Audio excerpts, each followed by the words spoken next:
Hello students. आज आपकी English reader book का चैप्टर नंबर 8 हम पढ़ेंगे। A home for a dinosaur. Dinosaur के लिए एक घर। Let's think. इसके कुछ इंडेक्स क्वेश्चन होते हैं। Let's think. Have you ever heard of a dinosaur? क्या आपने कभी डायनासोर के बारे में सुना है? Let's find. पता लगाइए। When did they live on the earth? वे पृथ्वी पर कब रहा करते थे? Let's image. कल्पना कीजिए। What would happen if they are alive today? क्या होगा अगर वो आज के समय जीवित हो जाए? तो यही इसी से कुछ मिलती जुलती हमारी स्टोरी है। देखिए। वन मॉर्निंग, एक सुबह, as Sam one one morning एक सुबह, as Sam was walking to school, जब सैम स्कूल जा रहा था, अ बिग ट्रक रैटल्ड, एक बड़ा ट्रक रैटल्ड, आवाज करते हुए जोर जोर से, अलोंग द रोड, सड़क के पास से पास्ट हिम, गुजर गया। The truck jolted over A bump in the road. Truck बहुत तेजी से लड़खड़ाता हुआ, तेज वायलेंटली, तेज आवाज करता हुआ उछला, and a box fell from it, और एक बॉक्स उस ट्रक में से नीचे गिर गया। The box smashed. स्मैश्ड का मतलब होता है कुचला जाना, टूट टूट कर बिखर जाना। तो बॉक्स टूट कर बिखर गया, ओपन और खुल गया। बट लेकिन the truck kept going alone the road, लेकिन ट्रक सड़क पर जाता रहा, चलता रहा, and soon it was out of site, और जल्दी ही वो नजरों से ओझल हो गया या दिखाई देना बंद हो गया। जो था वो दिखाई देना बंद हो गया ट्रक। इस पेज पर आप देखिए, सैम स्कूल जा रहा है और कुछ उसमें से गिर गया, देखो ट्रक में से। Out of the broken box, टूटे हुए बक्से में से, देयर फेल एन एग, एक अंडा गिर पड़ा बाहर। ट्रक में से जो बड़ा सा बॉक्स गिरा था, टूट कर बिखर गया था, उसमें एक बड़ा सा अंडा गिर गया था। बट व्हाट एन एग, लेकिन क्या अंडा है ये? It was a big as Sam, and when he pushed it, the egg role.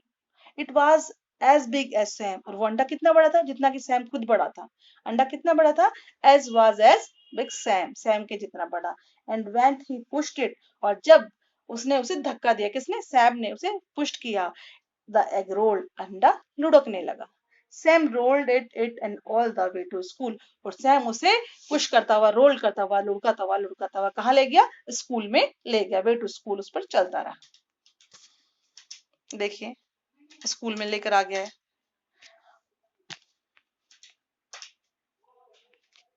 Put it on the mat dear, said Miss Headfield. इसे मैट पर रख दो, इसे चटाई पर रख दो डियर, सेड मिस हेडफील्ड, जो कि सैम की टीचर है। सैम की टीचर कौन है? Miss Headfield. उसने कहा कि इसे मैट पर रख दो अंडे को। सैम की टीचर ने कहा। As Sam roll the egg on the mat, और जैसे ही सैम ने उस अंडे को मैट के चटाई के ऊपर लुढ़काया, ही नोटिस, उसने देखा, there was a crack in it, उसके अंदर एक दरार आ गई थी, क्रैक आ गई थी। किसमें? अंडे के अंदर। ये देखो आप पिक्चर में। Then he heard strange noise, तब उसे अचानक अजीब सी आवाज सुनाई दी, coming from inside the egg, और वो आवाज कहाँ से आ रही थी? आवाज आ रही थी अंडे के अंदर से। Then he heard strange noise, तभी उसने अचानक अजीब सा शोर सुना, coming from inside the egg, जो कि अंडे के अंदर से आ रही थी। Tap tap tap tap, chip chip chip chip, इस प्रकार अंडे से आवाज आ रही थी। बार बार टैप करने की आवाज और चिप चिप की आवाज आ रही थी। The crack is the crack in the egg opened up, किसकी आवाज आ रही थी? जो क्रैक पड़ी हुई थी ना, अंडे में दरार पड़ी हुई थी, वो खुल गई थी।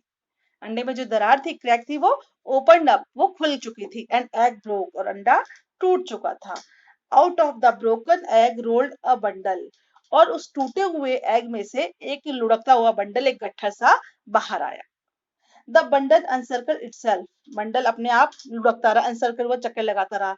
सेट अप एंड स्माइल, और बैठ गया और मुस्कुराने लगा। जो इकट्ठा सा हुआ, जो उस एग में से निकला था ना, वो लुढ़कता रहा, बैठ गया और मुस्कुराने लगा।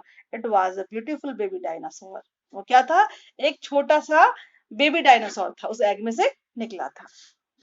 It was the happiest moment of Sam's life, ये सैम की लाइफ का सबसे अच्छा क्षण था। He patted the dinosaur and said, your name is Clarence. क्या? उसने डायनासोर की पीठ थपथपाई, वो जो बेबी डायनासोर निकला था ना एग में से, और कहा कि तुम्हारा नाम क्लेरेंस है। और डायनासोर का नाम क्या रख दिया? Clarence. Miss Headfield said to the children, Miss Headfield कौन थी? उनकी टीचर। उसने बच्चों से कहा, मिस हेडफील्ड ने बच्चों से कहा, now we have our own dinosaur, अब तो हमारा खुद का डायनासोर है। He can live at the school, और ये डायनासोर कहाँ रह सकता है? स्कूल में रह सकता है। Clearance liked living at the school and playing with the children, clearance को स्कूल में रहना पसंद था और बच्चों के साथ खेलते हुए वो खुश रहता था। दे क्लाइम्ड, वो चढ़ जाते, अप ऑन हिम, उसके ऊपर। वे कौन? बच्चे। बच्चे उसके ऊपर चढ़ जाते and slide down his sides, और उसके अगल बगल से फिसल फिसल कर नीचे गिरते रहते, जैसे स्लाइड करते हैं ना, वैसे डायनासोर के ऊपर चढ़ जाते, बच्चों के साथ खेलते और फिसल कर नीचे आते।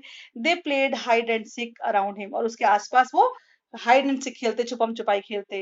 व्हेन इट रेन, और जब बारिश होती, दे स्टूड अंडर हिम, वो उसके नीचे खड़े हो जाते डायनासोर के। मतलब वो धीरे धीरे जो बेबी डायनासोर था वो बड़ा होता जा रहा था, बच्चे इसके साथ खेलते थे। As first Clarence ate weeds out of the school garden, पहले वो क्या करता था? स्कूल गार्डन में जो छोटे मोटे लगे होते ना पेड़, वो खाता था। कौन? Clarence. As he grew he needed more food, लेकिन जैसे जैसे वो बड़ा हुआ उसको और ज्यादा खाने की जरूरत होने लगी। ही निप्ड द ट्रीज, वो पेड़ों को खाने लगा। द फ्लावर्स, फूलों को। And the grass in the playground, और मैदान की घास को, सब कुछ उसने खा लिया। Soon nothing grew in the playground. Soon nothing grew in the playground at all.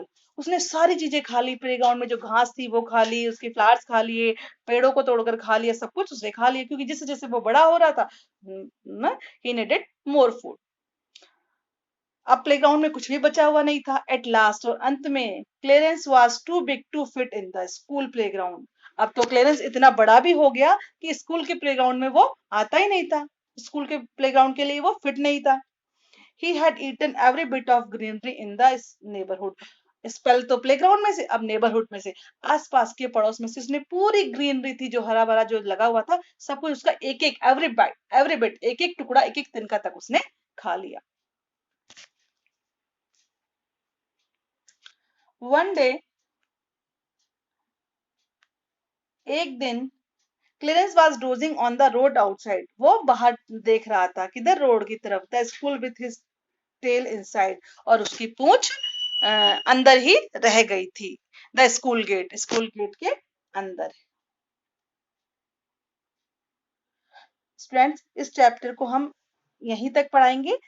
जो रेस्ट ऑफ द चैप्टर है, बचा हुआ चैप्टर है, वो मैं आपको नेक्स्ट वीडियो में पढ़ाऊंगी। Okay, thank you.